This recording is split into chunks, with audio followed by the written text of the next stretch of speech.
Welcome to another Burgess Hill Girls science experiment. We've come outside for this one today as it's rather messy and we're going to be making some big explosions. For this experiment, I've got Persephone as my helper today. And we're going to be using Diet Cola and Mentos to make an eruption. We've put our cola on the ground. It's rather messy. Make sure your bottle's settled or your fizz will start before you're ready. Persephone's going to add Mentos to the bottle. And we're going to be quick movers for this one.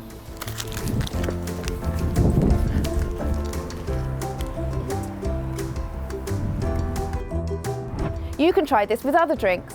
Diet drinks work best. Perhaps you could try Cherryade or Orangeade. Special thanks to my assistant here, Persephone, and her super running skills at this reaction.